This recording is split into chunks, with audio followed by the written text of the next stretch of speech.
Hello students, my self सलोनी जैन। इस video के अंदर हम deficient demand and excess demand को डिस्कस करेंगे। सबसे पहले हमें ये जानना है कि अनएम्प्लॉयमेंट क्या होता है। अनएम्प्लॉयमेंट में हमारे पास में दो चीजें हैं, एक है वॉलंटरी अनएम्प्लॉयमेंट और दूसरा है इनवॉलंटरी अनएम्प्लॉयमेंट।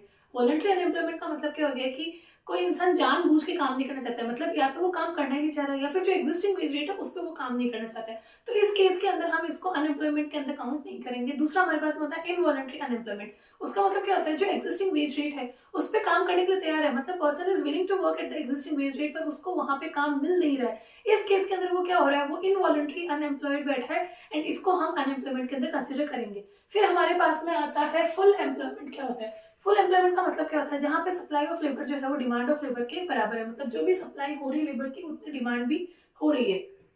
पर इसका मतलब ये नहीं है कि इकोनॉमी के अंदर बिल्कुल भी जीरो अनएम्प्लॉयमेंट हो गया है, नहीं। It does not mean that there is zero unemployment. ऐसा नहीं होगा कि जीरो अनएम्प्लॉयमेंट है, पर होता क्या है, कहीं ना कुछ नेचुरल अनएम्प्लॉयमेंट डेफिनेटली रहता है। नेचुरल अनएम्प्लॉयमेंट का मतलब क्या हो गया है, जैसे मान लो कि एक जॉब से दूसरी जॉब की तरफ आप गए तो बीच के टाइम के लिए आप अनएम्प्लॉयड थे, तो इस तरीके से ना कुछ तरीकों से कोई ना कोई किसी ना किसी टाइम पे कहीं ना कहीं अनएम्प्लॉयड डेफिनेटली होता है। ये हमारे पास में दो तरीके के हैं, एक है फ्रिक्शनल और दूसरा है स्ट्रक्चरल। फ्रिक्शनल का मतलब क्या होता है, फ्रिक्शनल अनएम्प्लॉयमेंट का मतलब होता है कि कुछ फ्रिक्शनल चेंजेस की वजह से, जैसे शॉर्टेज ऑफ रॉ मटेरियल या फिर पावर सप्लाई नहीं, या फिर wear and tear of machine, या फिर किसी भी कारण से क्या हो रहा है ना, कुछ टाइम के लिए लोग अनएम्प्लॉयड है।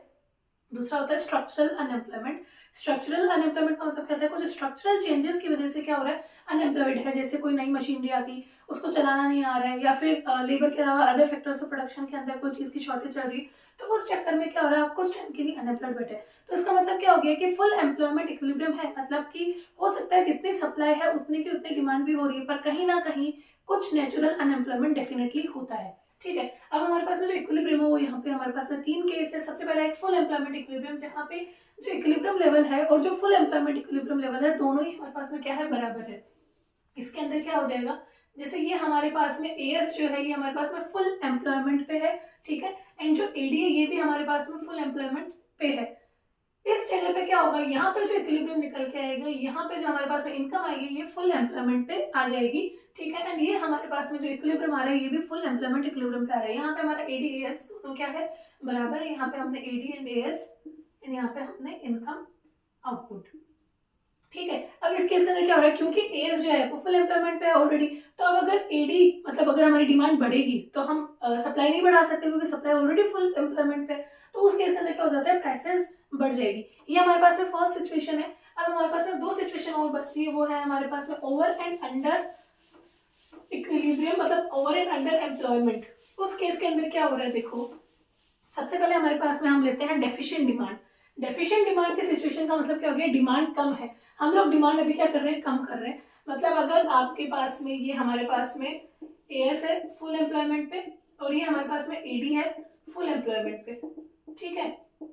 अब इस केस के अंदर क्या होगा, हम डिमांड क्या कर रहे हैं, कम कर रहे हैं, डेफिशिएंट डिमांड कर रहे हैं, मतलब हमारे पास में जो डिमांड है प्लान डिमांड वो क्या है, वो यहीं पे आ रही है, मतलब जो हमारी प्लान डिमांड है वो क्या चल रही है, अभी कम चल रही है, और जो फुल एम्प्लॉयमेंट में जो डिमांड आ रही थी वो यहाँ पे आ रही थी। देखो ये हमारे पास में जो इक्विलिब्रियम आ रहा है ये फुल एम्प्लॉयमेंट लेवल पे आ रहा है, और ये जो इक्विलिब्रियम लेवल आ रहा है ये प्लान लेवल पे आ रहा है, ठीक है। यहाँ से जो कॉरेस्पॉन्डिंग इनकम हमारे पास में आ रही है ये फुल लेवल पे आ रही है, और ये जो कॉरेस्पॉन्डिंग आ रही है हमारे पास में इक्विलिब्रियम लेवल की, ये हमारे पास में क्या आ रही है, इनकम आ रही है, ठीक है। इस केस के अंदर क्या हो रहा है, डेफिशिएंट डिमांड है, मतलब हमने क्या किया है, डिमांड कम करी है, डिमांड कम करी है, उस चक्कर में जो इक्विलिब्रियम स्ट्रक हुआ है वो कहाँ हुआ है, वो काफी नीचे हुआ है, मतलब यहाँ पे इक्विलिब्रियम हो रहा था अगर फुल पे रहते, लेकिन हमारे पास में डिमांड कम थी तो हमारा इक्विलिब्रियम जो है वो काफी नीचे स्ट्रक हुआ है, ठीक है। इस केस के अंदर देखो जो इनकम है हमारे पास में इक्विलिब्रियम लेवल की वो काफी कम है फुल एम्प्लॉयमेंट से, ठीक है। एंड यहाँ पे क्या हो रहा है, एएस एडी दोनों यहाँ पे भी बराबर है, एस इक्वल्स टू है, जो हमारे पास में दो कंडीशन थी इक्विलिब्रियम की,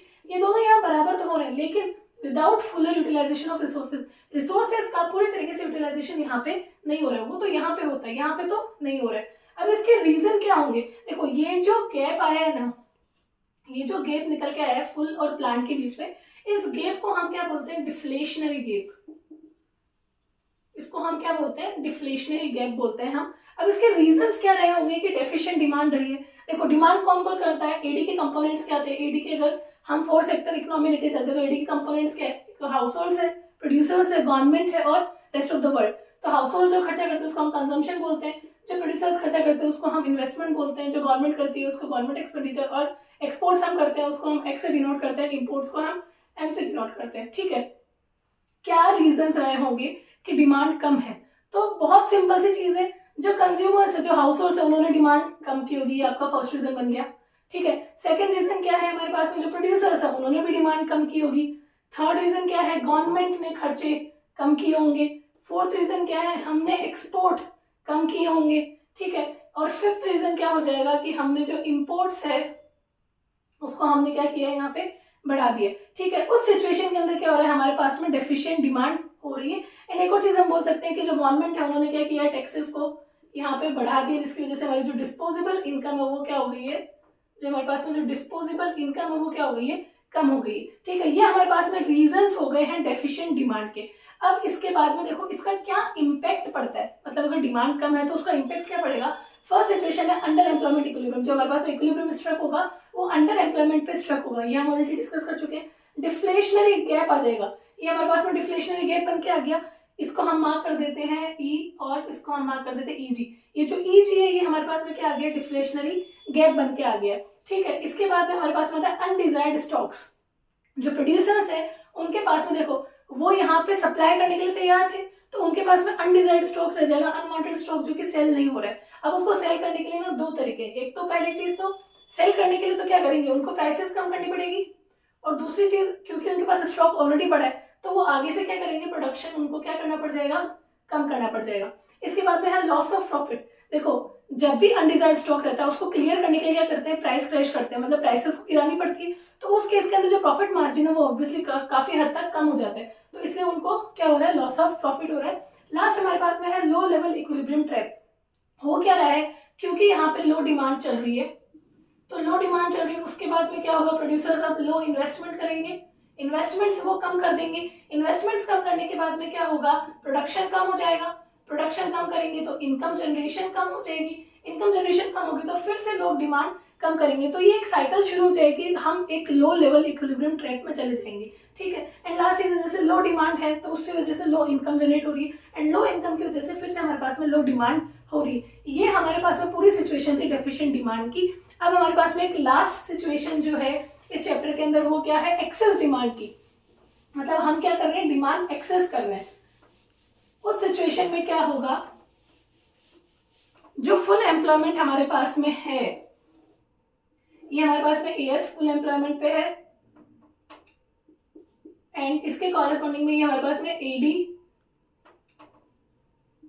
ये हमारे पास में एडी जो है ये फुल एम्प्लॉयमेंट पे यहाँ पे मिल रहा है, ठीक है। लेकिन हम फुल एम्प्लॉयमेंट के ऊपर हम क्या कर रहे हैं, डिमांड कर रहे हैं, हमारा जो प्लान्ड एडी है वो क्या है, वो ज्यादा है। अब देखो एएस इतना, मतलब सप्लायर्स इतना ही सप्लाई करना चाह रहे हैं, ये जो निकल के आ रही है ये इनकम हमारे पास में निकल के आ रही है फुल एम्प्लॉयमेंट पे, ठीक है।